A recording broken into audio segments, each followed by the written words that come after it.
Right, guys, thanks for watching. That's the end of the episode. I thought, I hope you learned a lot from Saygin in that episode. All of the business that you ever need to know. You need to know how to say ambulance, and you need to know how to say butterfly.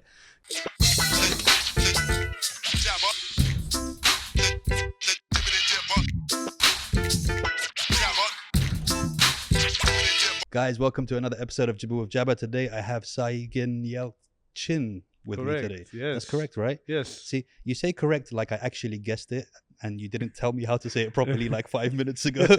But bro, welcome to the studio. Welcome Thank to the you. House of Jibber. It's an absolute pleasure to have you here with us. I love this place.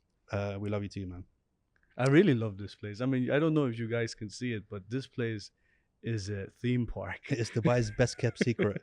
That's why no one can find it. How didn't I know about this? But that's the point. That's what we like to do. Like, we like to hide it. It's like, that little diamond that nobody knows about. Yes, And then you yes. do it. But dude, I told people that you were coming, and I had a huge response. Really? Yeah, because I have a lot of German friends, Okay. and B, I have a lot of friends that are just, the nicest way to say this, they're pre-entrepreneurs. Okay. So they have the foresight that that's what they want to do with their life. And to them right now, I have a Tony Robbins with me who's gonna they're gonna be watching this and literally taking So notes with it every was a second. good response. No, it was a very good Oh, response. okay. Apart from one guy, we both know him. It's not, no, it was all very good response. So you started off as a footballer. Uh, We go right back now. so yeah, let's go right back. So to I the wanted, Bundesliga. yeah, it was until I was 19, Okay. right? So I wouldn't compare myself to my pro football friends because I know what they have achieved. No, you should. I Because was- I was the same I as was- you. I I did it up until I was 19. And as far as I'm concerned, I was a footballer. All right, Yeah, I was a footballer, but Yeah. I was still in the youth, so Yeah, you yeah. can't take me seriously. Yeah. And that was the career path that you originally wanted to go down. My career path was actually trying to become rich because Okay. I wanted to buy a solution for an incurable disease. That was my Wow. childish thought. And so I said, how do I become rich? And I said, okay, I'll become a footballer. Yeah. Then I changed my mind and said, I have to study something solid. And I said, I'm going to become an aesthetic plastic surgeon. Wow. So I moved from there also because I realized I actually went and worked in in a plastic surgery department of the largest hospital in our city, and got fired 2.5 months later. You gave someone an ear instead of a nose, right? It's No, just I didn't do anything medical, obviously, as Yeah. an intern, but I was so much afraid of seeing misery and blood. Mm. So I was just doing coffee and, I was making sandwiches. That was it. And they realized I'm not a doctor, not even a wannabe doctor. So I left there as well. And then I discovered business for myself, entrepreneurship, through the private business school I went to. But during this whole time, and even when I moved to Dubai, for 11 years, I was a DJ. Oh, wow. Yeah, so I tried a lot until I really found my passion, right? And that's what I could tell you. Just go and find your passion. But that doesn't mean you should go and start businesses For no reason, just like whatever just you think, because yeah. you're passionate about it. Because passion does not equal competence, right? Mhm. These are two different things. I'm passionately, I love dessert, but that doesn't mean I should run a dessert shop, right? Yeah. So that was a journey I went through until I found entrepreneurship. Wow. I mean, I really agree with you, because I was the kind of person growing up where I could do so many different things, and I would try so many different things. And then, I mean, even now with Reels and Instagram, there's this reel going around where, people always used to say that a jack of all trades, a master of none. And that was used to scare people that you should master one trade and be really good at it. But the full saying was, but a master of all is better than a master of one. So people should try their fingers in so many different pies and figure out what they're supposed to do, especially us coming from, I don't know the Turkish background, but from the Arabic background, engineer, doctor, lawyer. Yeah, my father is Prerequisite. They doctor. decide for us. Do you know what I mean? You look at it, my father is a doctor, Yeah. my mother is a lawyer. Exactly. So you have to study something solid, right? And I agree on the one hand. I say try as many shots as you can. If you have a 1% chance, try 100 times. That's what I'm saying, right? Always. Still doesn't give you 100%, but it gets you like 60 something percent, 65. So, but I also say, be world class in one thing. It's so difficult to be world class in just one thing, right? In solving one specific problem. You can take an example. There's only a few companies in the world who are world class in many things, right? For example, Google has been good in a few things, not even a lot of things. Like, for example, they failed in social media, right? They are really world class in search. So I always encourage people to try a lot, right? Because if you don't try out ideas, then you'll never find the game-changing one, right? But then when you find something where you are really good in and you're solving a problem, then stay focused on that. Yeah, but even so as well, I mean, in the bigger scheme of things, sometimes these one entities, like you mentioned Google, like you mentioned these people, have so many different people who have tried different talents to fuse and become one, right? So at the same time, it takes more than just the one expert to make it happen. Of course. I mean, especially the biggest challenge is if you have a big company, that you remain entrepreneurial, right? Because entrepreneurs usually, they don't want to work for another company, right? So it's really tricky to be an entrepreneur who attracts other entrepreneurs to work with him or with her, right? Because when you lose this startup mentality, you lose a lot of flexibility, you lose a lot of innovative ideas. And I don't necessarily say you should be an inventor of things, because it carries a lot of product risk. But you should be innovative in your implementation of existing ideas. You bring them to our market from other markets, and then you adapt them to the market and become innovative on how to solve that specific problem. It's true, because I always think of, you know, when I talk to my friends and I'm like, you got to be the person that invents the toothpick or the toothbrush or the one simple thing that everyone's going to use. That's really hard. Do you know what I mean? That's really hard. So, and to take away this burden from anybody's shoulders, I always say you can be that inventor, but it's very difficult and very rare. And usually the skill sets of an inventor differ from the skill sets of an implementer. If you look at the biggest companies in the world, none of them are inventions, right? They're all better implementations of existing or outdated industries. So especially here in the Middle East, I don't recommend being an inventor, because you won't find the financial infrastructure supporting you with experiments. Like you don't have the venture capital hotbed and patient capital to actually take this invention and put it into the market to test it. We have Silicon Valley for that, right? And usually that's not even required. What's required is, if you want to start your own business, find an idea somewhere else which works already, bring it to the region. So you remove one part of the risks. There are 4 types of risks for business, right? One is product risk, and that you can already remove. You can say, we know this product works. So you focus on the other: financing risk, team risk, and market risk. So you eliminated already 25% of the risks, right? Obviously, they are not all weighted equally, but generally you can say that you don't have to be an inventor to be a successful entrepreneur. Dude, that's so interesting. So how do you feel about Dubai? Because I feel like Dubai is America in the 80s. And I think it still is now. Like in the land of the opportunity kind of way. So I believe Dubai is the land of opportunity. Here, when I came here in 2009, I felt like there was a 3-year gap between what was happening in the US until I came here. Now it's 6 months to 12 months. It's super fast. We have built such a great infrastructure for entrepreneurs. I mean, I love this place because, you know, it's like building a startup within a startup. So Dubai has actually made sure to avoid the mistakes of other markets. Because they get to see it, How does it work okay, but that wasn't good. The learning from it, we'll take the best of it. So you bring the best of all the worlds and put all the worlds and bring it into Dubai and make what we have now. And then you're so close to government. If you look at the government officials, so modern thinking. Like I can compare, I mean, you're from England, you probably know. It's not easy. Yeah, we got Boris Johnson, mate. It's not.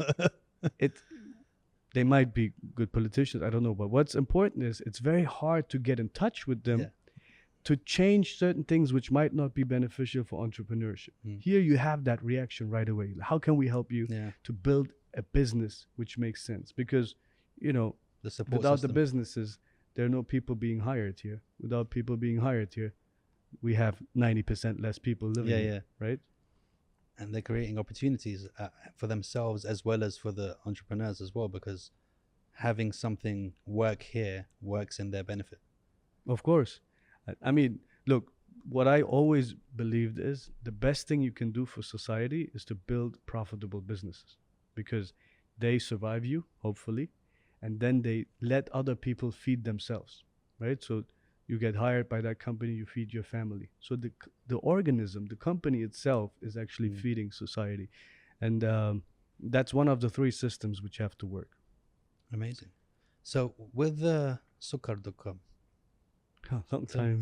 Tell me the story behind that. But I mean, you say a long time, but that was an integral part of your career, right? And turning you into my firstborn. I would say my your firstborn child, right? First, I would say a venture capital backed company. The steepest learning curve I had in my life. So I came here with a backpack, age 24, fresh grad, sat in Al Barsha in a restaurant and for several months, and obviously built my business plan, tried to convince my investors, potential investors, and then also a team. So back then, think about it, e-commerce is brand new, right? So you don't have a lot of talent here, so you have to import talent. So trying to convince them, bringing that together, it took around 9 months until we actually 6 to 9 months until we actually launched Sukkahcom, which was the first and then largest online fashion store, right? So I saw it.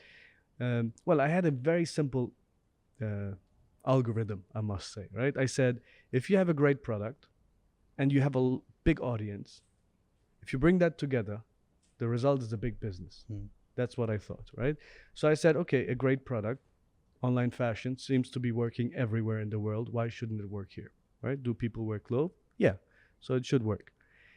Was there an audience? So I looked into the internet penetration rates. I said, how many people are already online? What's my audience, right? And I saw from 2000 to 2009, there was a 4,000% increase in internet penetration, broadband penetration. So I said, okay, people are moving online. They're not transacting per se. So they were consuming news. They were on social media, entertaining themselves. I thought the next natural step is also them starting to transact, right? But in order to make that transaction happen, you need an infrastructure.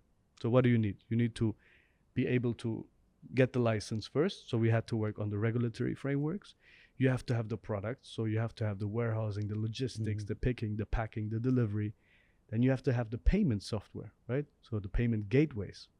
PayPal wasn't paying out here, right? So you can't just connect to something. So you had to build a solution for that.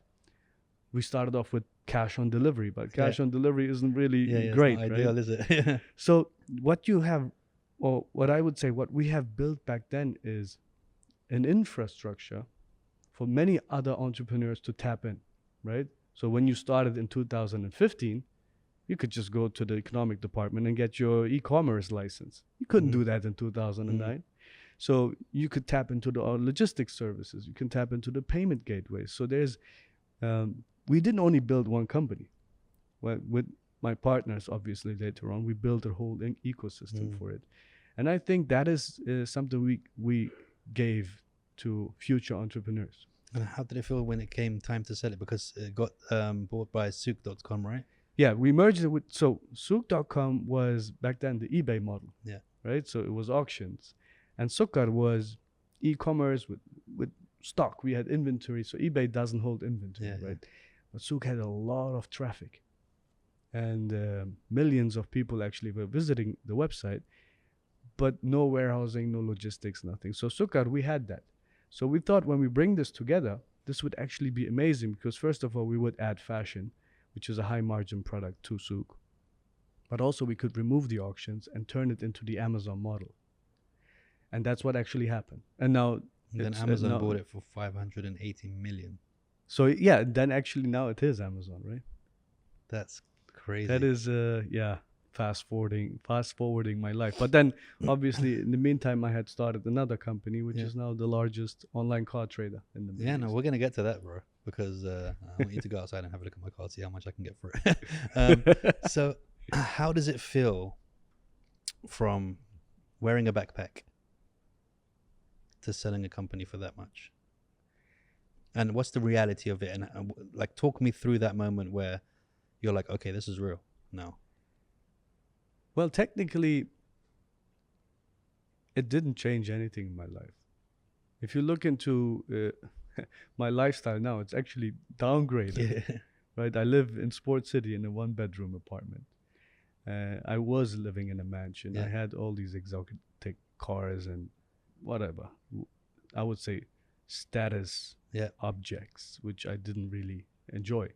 So what I love about my life now is the ability to be free. So I do whatever I feel like doing now. I focus on my topics in the company which I'm passionate about. I can live in the future. So I dream about how car trading will look like in 5 years, and then steer the company towards it. Right? This is something which I'm doing much more now. I'm more hands off. But from a lifestyle perspective, well, it didn't change that much. I was doing well a few years after I started, and then I don't need more. I invest a lot now, so that's a different difference. I started investing into other entrepreneurs, so a lot of my money actually goes to investments or charity. So that's it. Yeah, I also saw something that people were saying money doesn't buy happiness, and they're like, it does. You just have to give it away. Yeah, and that's how you get the happiness from it. Yeah, so money is a means to an end. So whatever you want to do with it, you want to buy happiness, go ahead. Yeah, because I have like so many friends that at some point made a lot of money. So one of them was a guest on here. His name, I don't know if you know him. His name's Mo Gaudat. He was the chief business officer on Google. Yeah, I think I've seen his name X. somewhere. Google, something with Google, Google right? X, who was a chief business officer, and then he had everything he could want. He said back in those days he could print money. He could literally, because he's also a mathematical genius, so he would work the stocks, just look at them and just be like, what card do you want? To his wife, yeah, okay, I'll just go get a few now, just give me 2 days. And he just work the stocks and stuff. And he said the most unhappiest time in his life was when he had the most money and everything and all the cars and all the the houses and everything. He was like, it just starts to become, you look for that temporary, okay, no, maybe I need this car in red, and then maybe I need the same car in white. That's the problem. It's because it's not the white one, and then you get it and it's like you're sitting in the car and all you see is the steering wheel and you don't even feel anything. You know what I mean? His son passed away. Just routine operation, and then he just flipped his whole life, and he has a book called Solve for Happy. So he worked on the happiness equation, and since then his life's completely changed in how he measures it and how he measures his happiness. And he says it couldn't be happier than how he's living now. Wow. Compared to the time that he had all the money that he could think about. That's interesting. Actually, one of the chapters in my book is called Money and Happiness.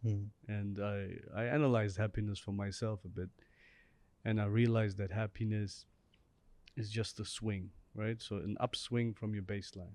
So now we have our baseline, and then you have these upswings, which are 3 minutes, temporary upswings.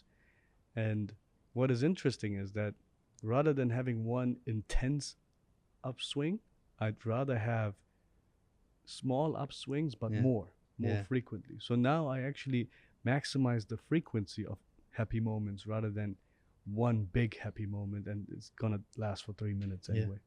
So look, there are so many people that has ideas. There's so many people say, I want to do this. I want to do this business. I want to be an entrepreneur.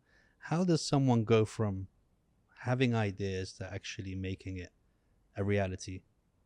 It might be a stupid question, but No, it isn't. Actually, what I realized that many people have. So I was teaching at the university, and I asked this question. I said, "Who never had a business idea?" Everybody has a business idea. Who made a business out of it? Almost nobody. mm, And then I said, "Why?" He said, nobody wants to invest. Nobody believed in me." I said, "What do you think is the job of an investor? To invest, right? What if everybody rejects you? Why don't you go back and realize that maybe we as entrepreneurs, we have to do our part as well. And that is not just mindset, idea, and then success, right? There are actually 6 steps. I have defined them in the book, but you start with, and most people actually get this from social media. They say, "Oh, now I got the mindset because I'm motivated now." mm, And many coaches and mentors, they actually do exactly that. They say, "Believe in yourself, get it done." But mindset is just the first step. Once you've done that, now the craft starts, right? The entrepreneurial craft is idea generation. So how do you get an idea, a good idea? Idea valuation. So is it really a good idea, right? Which questions do you have to ask yourself, right?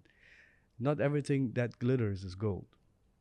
And then you go into the numbers. You actually have to learn how to build a business plan, the numbers, right? So you calculate and say, how big is the total addressable market? What's the market share I have to achieve to actually turn profitable? Is this realistic? So when you understand the numbers, you then also know who to hire, when, at what budget, right? So you go into team building. Once you have that, you then go to investors and say, look, I've prepared my data. I have my team. I have analyzed my idea. I have the right mindset. And then you talk to investors and look how the discussions will go and change immediately, because now you're a monster. You go and you are prepared, right? But just having an idea and the mindset and jumping and skipping certain and then steps, going straight to the investor, then you'll get rejected. So when you know how to convince investors, now you go into business operations, right? Which includes business intelligence. And then after a while, you can call yourself successful from a capitalistic point of view. But that doesn't mean you're a successful human. I believe for that, you also have to understand morality. Yeah. See, like you said the steps, and this is the funny thing. You said the steps like they were nothing. First, you have to do this, and then you have to do that. A lot of people don't realize that each one of those steps is so hard, dude. It's like, but for somebody who doesn't know numbers, and for somebody who doesn't, you know, they have to so much self-education that goes in it for every step as well, for them to confidently get to that last step and go, here you go. Like, this is the thing, right? Well, obviously read my book. I'm going to, don't worry. Yeah. No, what I was about to say is, nobody is born an expert, right? So you go into it, you educate yourself around it. Today, now on social media, it's not all about entertainment and it's all about music. You have the best education possible at your fingertips if you want to, right? So prioritize those, learn, then go out there and learn by doing as well, right? And you will realize how steep your learning curve can become. So everybody wants to be successful, but nobody wants to really put in the hard work, right? It doesn't feel like hard work if you enjoy what you're doing. But I always say entrepreneurs do the things nobody else wants to do to be able to do the things nobody else can do, right? And look, if I was 24 again and I would give somebody an advice back then, I would say surround yourself with the right people, like-minded. They don't need to be the next billionaire next to you. It just be somebody in your circle who has similar ambitions, who also wants to get something done, who also has this bias towards action. I call it. Just go and let's do something. And this actually pushes you towards doing things. Nobody cares about the things you've almost done. Nobody cares. You're not going to go back to your grandchildren and say, I've almost done that. Me and Saygin almost became footballers, but Yes. we didn't. Exactly. And Yeah, then yeah, yeah. your grandchild will be like, yeah, but you But weren't. you You didn't. didn't. Yeah. So Yeah, it's a fine. I got a lot of for football friends. That will make up for it in the thing. But do you feel like a lot of people have a misconception about entrepreneurialism, where they feel like they're going to do something that's going to become big, and they're going to make money, and they're going to be able to rest? Where it tends to be the opposite. That once you start the business, you end up having less hours for yourself. You end up, having less time to enjoy yourself, especially if you're right in that business when you're doing it, right? You end up sacrificing more to become successful. yeah, I don't believe in the side part-time entrepreneur. It doesn't exist. You're full-time, every waking hour type of entrepreneur. Is it healthy? Probably not. And you should find ways and time to actually consciously focus on your health. It almost killed me, by the way. So Yeah, you can't just say that. Let's talk about that. okay. So You can't just put a statement like, hey, I got a great story for you, but let's move on.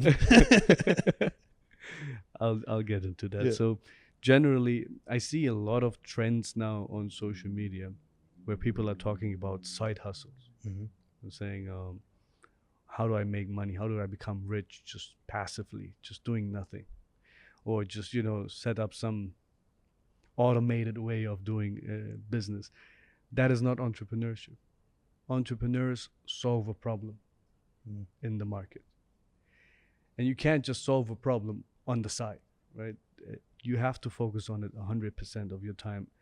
And if you believe that entrepreneurship is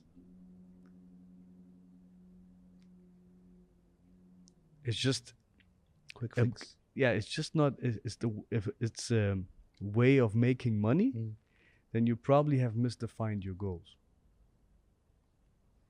So coming back to what almost killed me, I realized one day that I wasn't sleeping well, because every time I woke up I was still tired.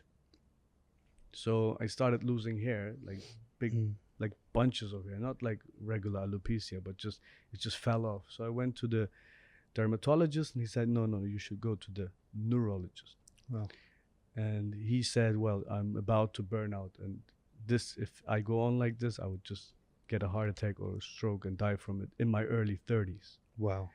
So he said, you should stop working. And I said, obviously I'm not going to stop working. Give me another alternative. He said, well, die. That's your alternative. no, he actually said meditate and do workout. And I started I changed my life completely. I worked out every day, changed my diet. I actually, for the first time, understood what carbs and proteins are and all that. I actually educated myself around it, and I got out of it. But if you don't realize that, I think you could just kill yourself working. So you use the same entrepreneurial mindset for your health as you did for business. Yeah, I saw a problem. You saw a problem and you're gonna fix it. All right, so we were talking about this friends thing. I mean, there's a saying, an Arabic saying that says, show me your 4 closest friends and I'll tell you who you are. Meaning I don't even have to meet you. I can literally see them and I'll tell you what kind of person you are. Do you believe in the importance of having a small circle and what that circle consists of? So I have defined 6 success factors and 3 failure reasons. 3 is to be lucky enough to not been born in a war zone with severe mental disabilities in the wrong place at the wrong time, right? So in some places it's illegal to be an entrepreneur, right? The ease of doing business is not the same in every country. And being born healthy is already luck, right? So you're lucky. So let's say we have avoided this bad luck. And then I said, what are the 6 success factors? 6 traits I've seen with every single successful entrepreneur I've met. So one I already mentioned, which is a bias towards action. Another one is circle. So I've realized that successful entrepreneurs have always a circle of positive people around them. So they try to avoid negativity, people who always have a problem for every solution, right? So I believe it is crucial that you have those people around you. And on the other hand, it also means to be able to remove toxic people. That was one of the most challenging exercises I had in my life. I had to remove negative people because they will just stop you from where you want to get to. Even without you realizing how negative some people are, until you actually switch that light on and start looking for it, then you'll be like, you're that guy. Like every time, it's like, you know, when people are not happy for other people, Happens. it's like, first of all, that should be a human, like something that just happens anyway. That's something that you should know. You should be happy for other people winning, but it's not like that. It's so strange how people are against it and they pretend to be, and they're not really genuinely happy if someone else succeeds, even if it's someone in their own team or in their own circle. It's crazy to me to understand. Yes. And I don't believe they're necessarily evil. People just love solidarity, so they like you as long as you're not more successful than them.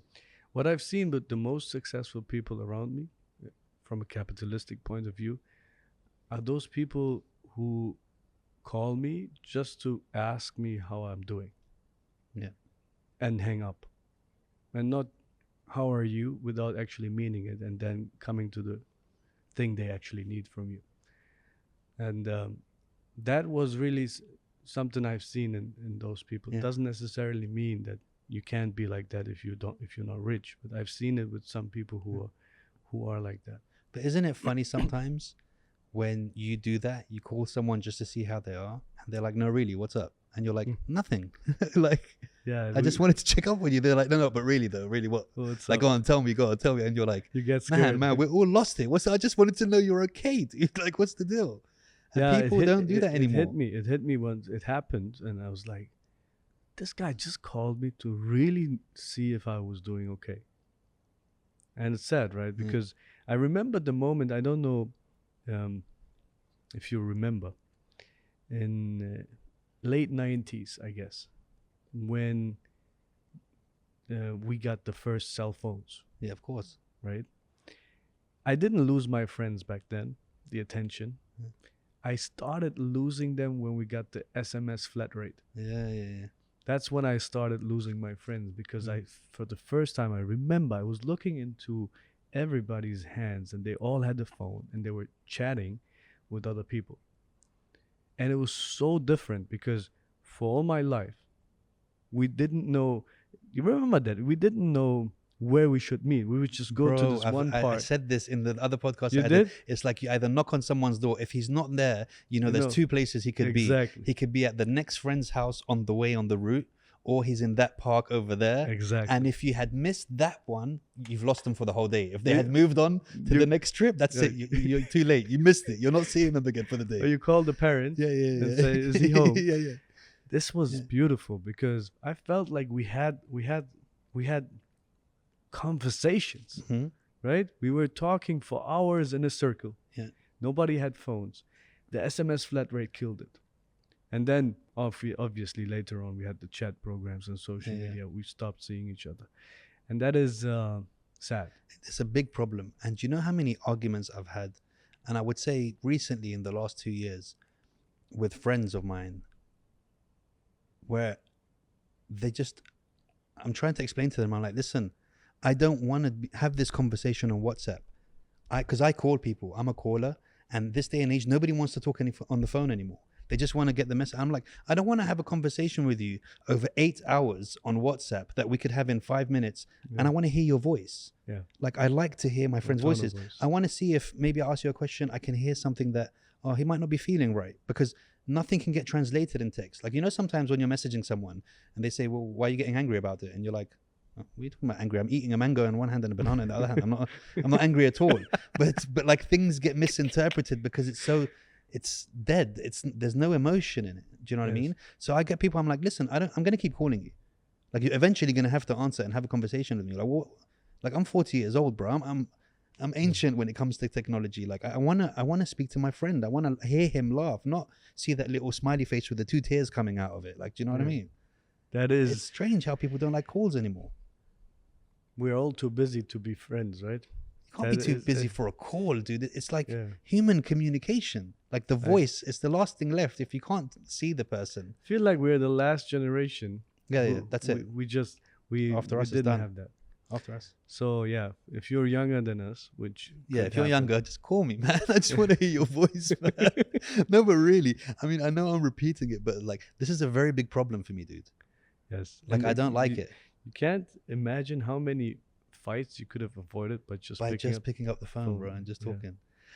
Okay, let's talk about your book, beast of a book that came out now, that everybody's running around. Let's talk about actually the fact that you decided that you were going to be a #1 bestseller and then did it. Another one of those Saygin entrepreneurial things. So you got it in your mind. You're like, I'm tired of making everything work that I put my hands to in business.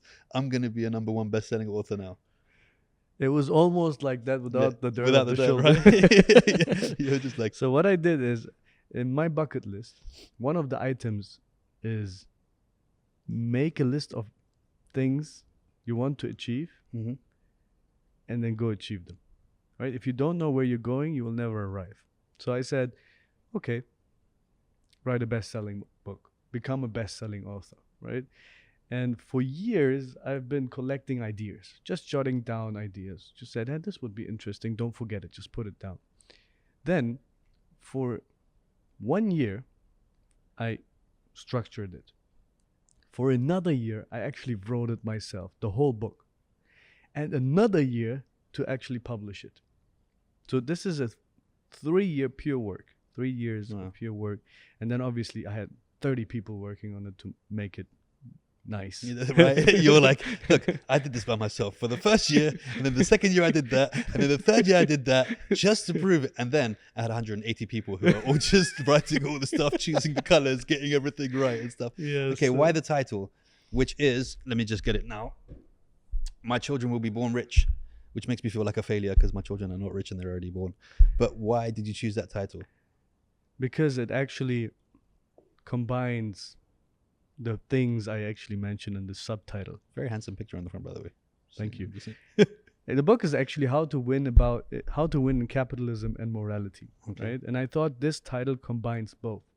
My children will be born rich. This is what I will teach them. And I will not necessarily teach them that success means winning in capitalism, Monetary, yeah. right? So how I would raise my children. I don't have children yet, so how I would look at this topic. Obviously, the core is about how I would build a business, which is something, the craft I would obviously teach my children. But then I wouldn't define success by just building a big business. I'm going to put this down. He keeps looking at me like this. Okay. So at the end, so you have, I don't want to spoil it, but at the end you have a reveal and saying success, the real meaning. Okay, so this is the question I wanted to ask you. Because, okay, so I'm assuming by the title that you want children. Yes. How difficult do you think it is being so into business like you are and action bias like you said and having so much on? Do you feel like that affects the timeline of when you have children or not? I used to be married. Okay. It's a short stint, I must say. And I feel like I have a lot to learn in emotional intelligence. So I was called a robot. And I get it. I try to compensate that by talking to my mother a lot. She's emotionally super intelligent. So I learn a lot from her, but I think I can learn more because not everything is solved with the tools I learn in capitalism. So sometimes I think too pragmatic, I think too logical for relationships, I guess. And so it is hard, I believe, to find the right person again, right? So, and I think once you have the right person, then the rest falls into place. But I'm not good. So this is definitely not a relationship consultancy book. But no, but I mean, like, I suppose the question is, how do you balance that side of Saygin's life and the machine in the business world? And obviously you have so many things you want to do, right, when it comes to business. you're investing in this and you're investing in that, and I want to also do this and I want to also do that. How do you find the happy balance between subconsciously freeing up yourself enough to meet someone? I don't. Right. I am so bad in that. Like I would probably work 18 hours and then I sleep 6. So how does that affect your goals of meeting someone and having children? Is that something that you've thought about? Like, hey, I need to kind of slow down a little bit. I think it's the essence of biological success is reproduction, and I'm not successful in that. I don't. No, I don't. I mean, is just it don't something have it. you want, or like as in a case of like just to meet someone and but what I'm saying is, have you actually gone, hold on a minute, I need to slow down a bit if So I'm ever it's- going to have the time? It's my friends always told me. They say, "Hey, Yeah. you have such a great social media presence. You could message people and you could get You to don't know want to meet people." anyone on social media, though, do you? Well, I don't meet anybody. Yeah. Period. Nowhere. So basically, if you think about Saygin, you think about business, Brand, business, yeah. business. So for me, I don't go out. Mm. So I go out to have a good time at dinner, right? But I don't go clubbing. I don't do these me too. things to Can't be meet asked for that. right? Yeah. So I have a very boring life when you look at it. It's just work. Yeah. And is that something that you want to continue to do? Because any entrepreneur that I know or any successful business owner I know is saying, "Mm, I'm going to do this till the day I die. I don't see anything else challenging enough for me." I don't know anything else. Yeah. That's the problem. That's probably why people don't call me machine or robot, because everything I do, I feel like, okay, for example, I never take a vacation. It might seem like I am at a place where a lot of people are vacationing, Yeah. but I probably went there because I To have work. some business Yeah, to yeah. do. So and that's the problem, because I travel a lot. I had years where I had 200 flights, Wow. but there are some places I never went to because I have no business there, right? And so you wouldn't be able to convince me to go to a place where I don't have business. Really? Yes, I mean, it's just, and maybe I'm just a bit stupid to do so, but I feel like, no, I have to get something done. So how does Saygin have me time? Oh, my me time is in the office with my 2 cats, So that's your Pablo and Chapo. That's I love. I sleep in the great office. names. I sleep in the office sometimes, right? Because I just want to be with them. Because they stay in But the is office. that me and time though? Because that's still business. Is there anything that you do that is, you can really separate the two? Like, I want to know what you do that is completely different. That's got nothing to do with business, but you do for you, for yourself, for your own mental health, or for your own. I go 'cause to the gym. Okay. So the gym is, I would say, something I would do for myself. I read books. I read over 100 books to write this book. Wow. But again, this was with a purpose, right? I wanted to get this Yes, book it's done. still business doesn't count. We're taking that one out. The book doesn't seem to be business, because I don't think you can make a lot of money with that.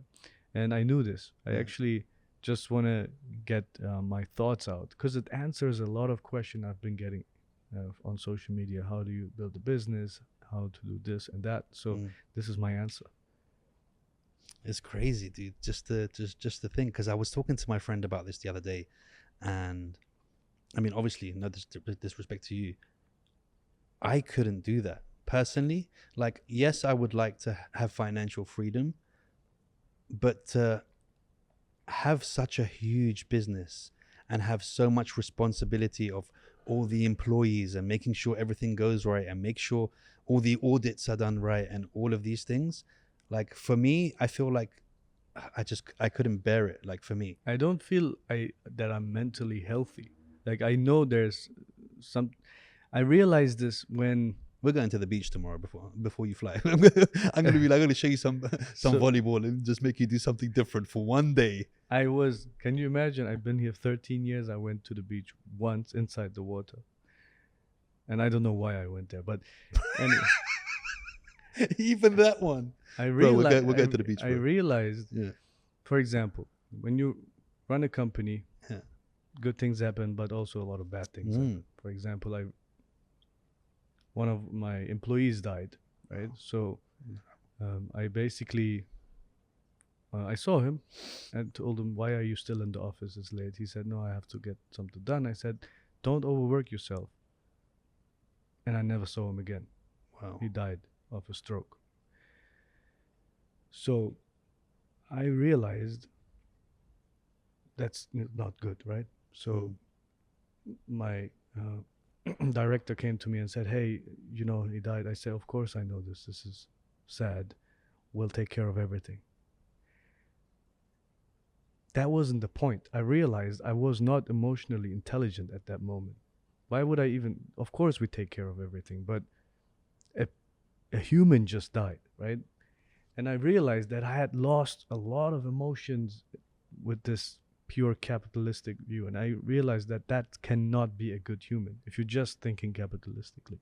That's why this book actually says you're not successful if you do not understand morality. So I focused a lot on that. I educated myself around the all major religions because I thought I need to get some source of morality, right? Because this business doesn't teach you that. You'll become that guy who says, "Okay, if somebody dies, I'll pay for it." Yeah. That is so bad. And in that moment, I realized that because my director's face was like, Like, what are you even saying right now? Like, "Is this a sociopath?" And I realized that I'm not good. Yeah. That's why I have to do a lot in those emotional things, if I can ever. Yeah. And I think that you're missing out on a lot of stuff, bro. Simple things like just the sunset on the beach for no reason whatsoever, dude. Like, I know, like, you might be like, yeah, well, that's not really. But when you're in those surroundings, like, the simplest things in life can be so awakening and so, like, they can feel like so much. Do you know what I mean? And I think, I mean, I'm not somebody to give someone else advice, but I think doing something for yourself very regularly, every week, is so important to keeping the mind healthy and the heart healthy and that kind of stuff. And I can't believe you haven't been to the beach and you've been here for that long. Well, Maybe swimming is not for you. I mean, obviously it doesn't have to be beach, but for example, quad biking in the desert, like just something that's got nothing to do with business, that's just fun. maybe one day. No, we're doing it. It's done. Guys, you heard him say it here. He's gonna do it. No, but like that, I think that's an important thing in part of life, because also, you know, at the end, what are we here for, right? I'm here to build businesses. He's like, I'm still here to make those empires grow. Somebody's got to do it. You enjoy your little quad bike life while I build an empire. No, I admire that. I think I know. Look, I always say there's 4 types of knowledge, right? Like the Rumsfeldian knowledge matrix, which says I have some known unknowns, and that's one of them.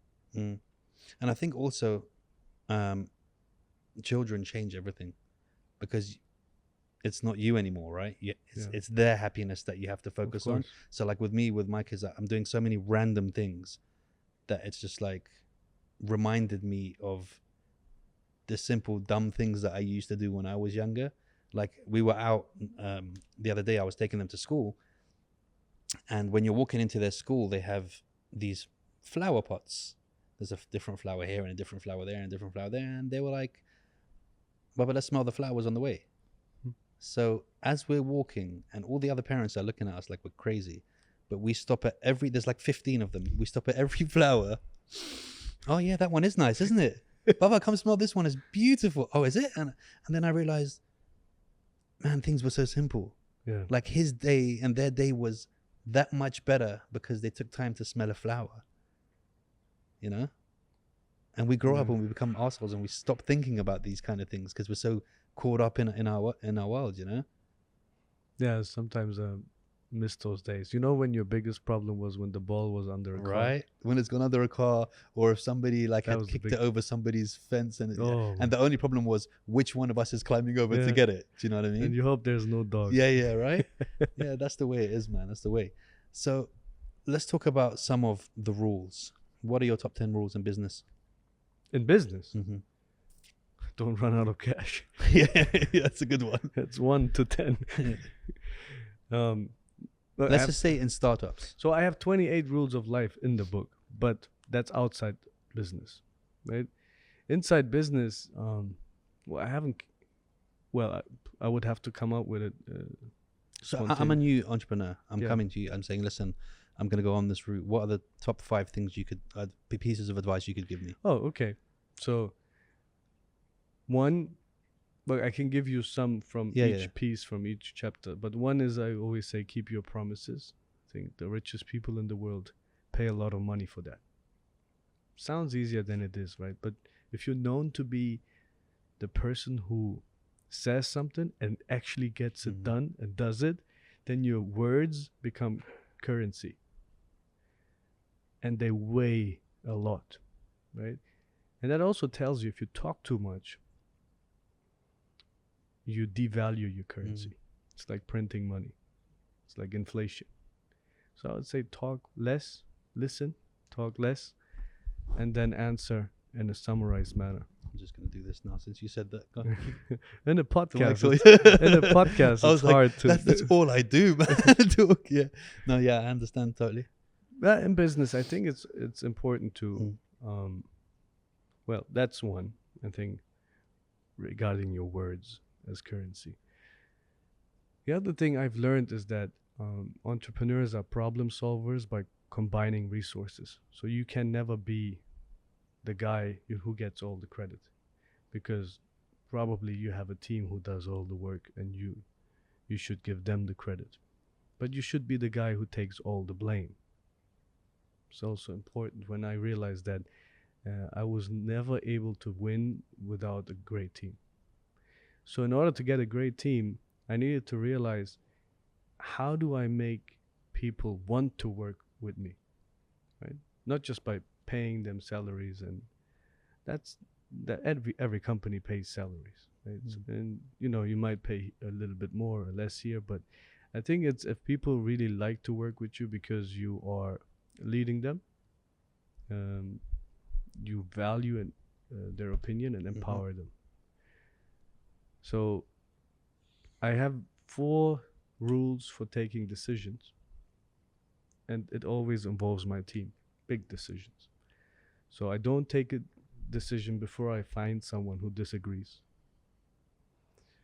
I don't take a decision before I find someone who gives me an alternative perspective, either from a cultural perspective, from a different gender. For example, I ask a woman, right? Because I feel like women have great intuition. But it could be someone who's much older or younger than you, or from a totally different cultural background, which gives you this variety of perspective. And I also never take a decision right away. I'm fast. I sleep over it, take a shower, and then take the decision. So, and I analyze data. So having said that, I think it's very important to make your team feel valued and listen, because they usually are better than you in whatever they are specialized in. What also is important, obviously, to understand the craft of business. So it's like a driving license. You don't just jump into a car and drive, right? You have to at least learn how to drive. That goes for business as well, because running a business without knowing the craft is actually illegal. If you think about it, you can run into situations where you have no overview over your numbers, and you run into an insolvency and you haven't even realized it. Right? So you might hurt other people. So learn the basics of P&L, balance sheets, cash flow statements, just generally to run a business. So, but how many more you want? We can go through the whole. No, that's it for the, I want to make sure I get in. Let's talk about Sellingukkahcom as well, because that was a huge. Sellingukkahcom is my biggest baby. Yeah. So Sellingukkahcom is now a group of many brands and the largest car trader online. We've also launched CarNap now, which is the Amazon for cars in the Middle East. So we basically do 10 days free returns, 2 years warranty, 0% down payment financing, delivery to your doorsteps. That's for new cars. That's for used cars, but with guaranteed conditions. Right? Okay. Well, So we check 170-point inspection reports. We make sure that you have absolutely zero hassle when you buy a car. And we are the largest source of cars, right? Because Sell Any Car is the largest car buyer. So we get all the cars and then we sell them. We basically bypass wholesale. wow. And was it the same thing that you said in the beginning, where you saw a model that was working somewhere else and you were like, well, why is it not here? Yeah, I mean, selling cars online is nothing new. The way we do it is innovative, obviously, and it's been started in the last two years. I must say that 2-3 years people were offering the Amazon experience for cars as well. Here. Not here, in Okay. other markets. We've been active for 9 years now, but Carnab is just launched last year. Wow. I'm going to ask you a series of questions. This is something new that I'm going to do, Sure. and you're the first person to go through it. Okay. So I don't technically know if this is going to work or not. Okay. But I had an idea, and let me know if you want to invest in it. It's a series of questions, and I want your own interpretation of this question. It's Okay. not a long question, it's one word. And I want the first thing that comes to your head when you hear this word. Okay. It can be a short answer, it could be a long answer. So we'll start with who. We. No, but I mean, when I say to you who's the person that comes to your mind? Oh. Oh, okay. Interesting. I said we because I thought of my team. Okay. So that works. That works. No, that's why I Okay. said we. Why? Does it have to be a follow-on No, question? no. It's Oh, whatever this means to you. okay. If I said to you why, what? God. Okay, very interesting. When?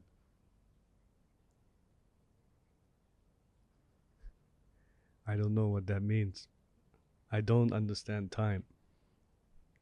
This is the answer. This is good. I just want to know your interpretation to these things, because everyone can have a different, right? So if I say when to someone, they might have an idea in their head that they want to do in 5 years or whatever, or so I don't know what time is. It's an illusion, maybe.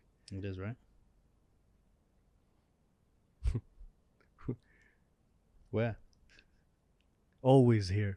Always here? Always here. Yeah, I love that one, because I'm very much of a power of now kind of person. I don't understand why anyone doesn't realize that it's always now. There's no past, there's no future. It's always now. Even now, it's now. Not the one before, but it's now. Yeah. I mean, look, the future doesn't exist, right? The past is gone. So there is only now. Right? It's just There's, logical. there's right? nothing else, right? But There's the nothing future must exist because, yeah, because depending on where you are. Right, but it's still just going to be That's, the now of then anyway, so it doesn't make a difference, does it? Yeah, maybe. That's why I said I don't understand time. So what's the craziest conspiracy theory you believe? Craziest conspiracy theory, I Or the believe. craziest thing that most people wouldn't agree with that you believe is true? Okay, interesting. Because I don't believe in conspiracy theories, but But you know, some people will So- call these truths conspiracy theories because they don't agree with them, so they could be truths. okay, let me think about it. Where am I very controversial?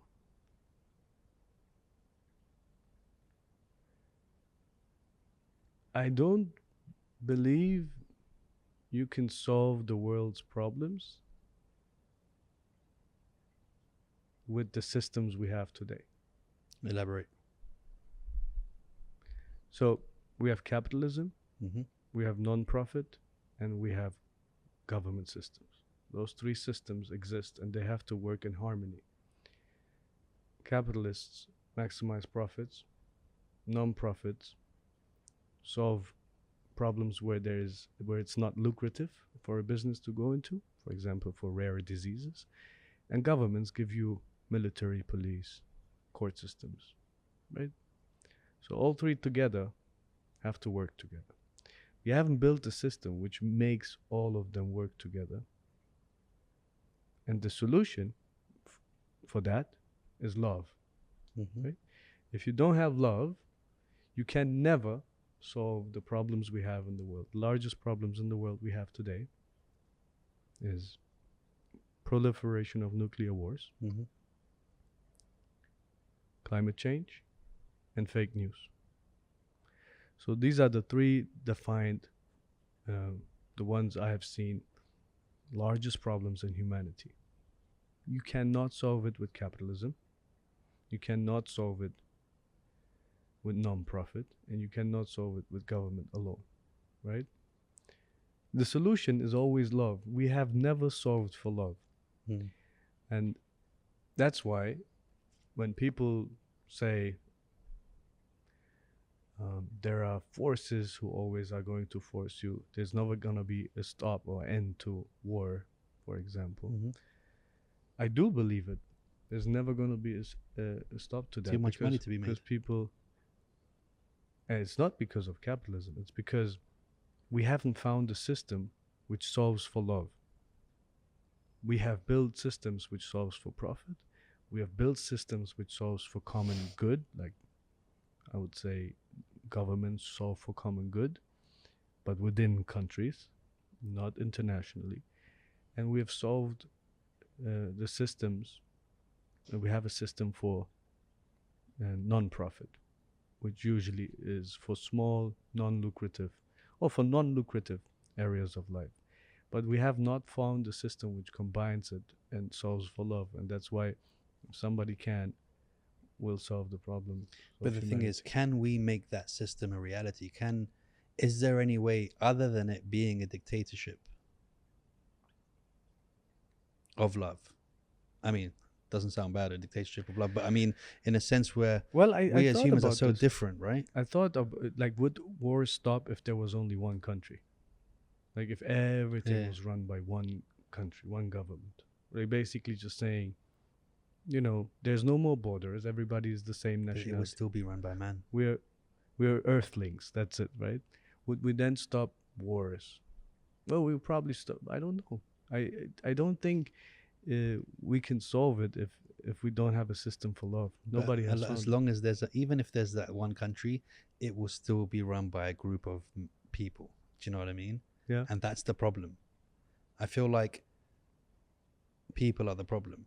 I think we have the solution, which many people call God, but then it's been separated into so many different religions and differences and all that stuff that I don't think that anything can be solved by ourselves, because we're children. When it boils down to it, even us adults, we're children. When it comes to dealing with other countries, dealing with other people, it's like kids fighting, man. It's like there's no difference between watching my kids fight and watching these wars, bro.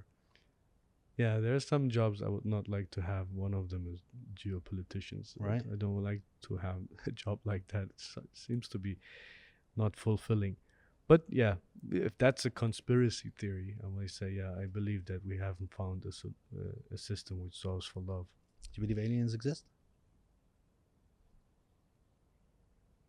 It would be very unlikely that they don't. Like, it's just a numbers game. It would be surprising if they wouldn't exist, but it would also be surprising if they would have found us. Yeah. I mean, if you look at the number of galaxies and stars we have, and we're not even talking planets, it equals the number of grains of sand. Yeah, on the beach. Yeah, so how would you know? You've never been to the beach. You don't know about the grains of sand, bro. I feel like there's a lot of them. He's like, that one time I went for work, there was a lot of them there.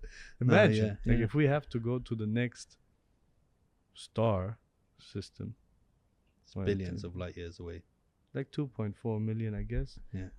Light years. So and that's the next grain of sand. Yeah, exactly. So, and then there's another loads of grains of sand everywhere. It's very unlikely. It's very fascinating. I find the whole why are we here question quite fascinating. Just the whole concept of all of it. Just the, and the fact that we all share this same ending. Do you know what I mean? We're all going to die.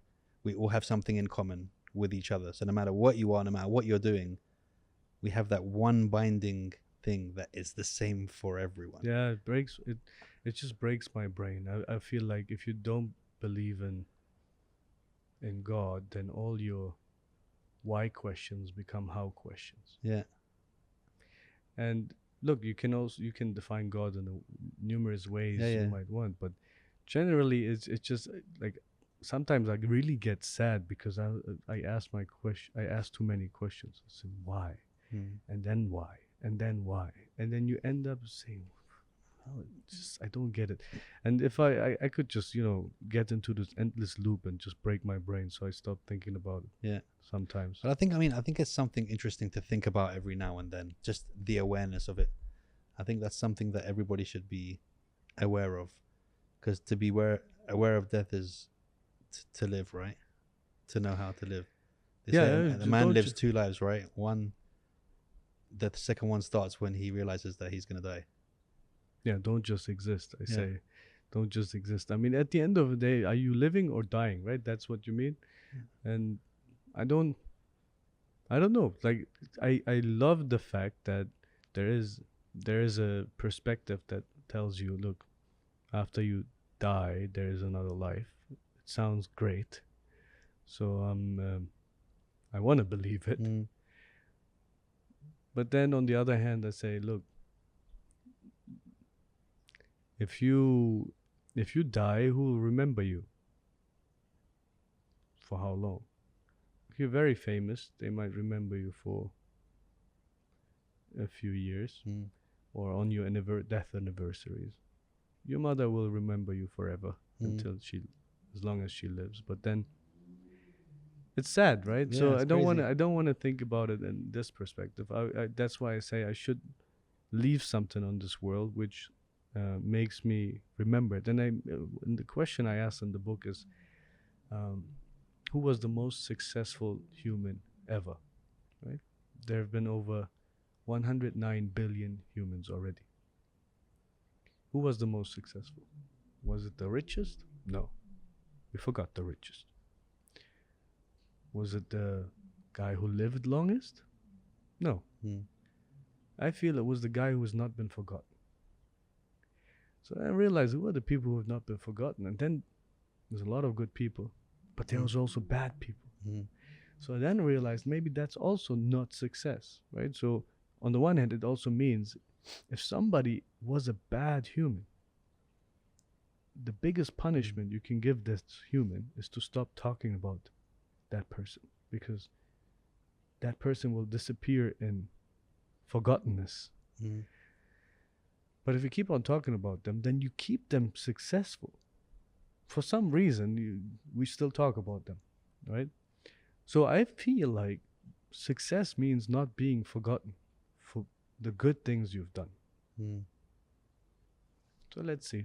Let's see, man. Let's see how it goes. Is there anything that you felt like we missed out that people need to know? we went through aliens. Yeah. Why not, bro? Business. It's like it's the way it is. I think we could sit here for hours. Yeah, we could. This is the thing. But I know you've got another 8 businesses to open in the next 2 hours. So I don't want to keep you for so long.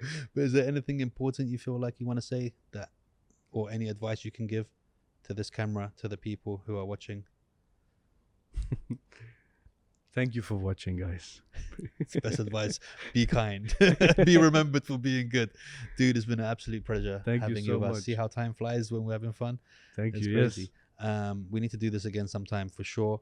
And just WhatsApp me and tell me, and actually call me, because we like to talk. Yes. And let's arrange this beach or June buggying or stuff.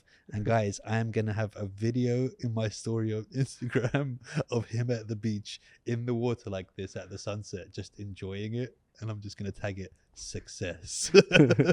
No promises. Guys, I've been AJ. I promise, and I keep my promises. Sometime this year he's gonna be at the beach. He's been Saygin. Dude, thank you so much for coming down. Appreciate it. See you later. See you later, guys. Boom. Thank you. Jibber.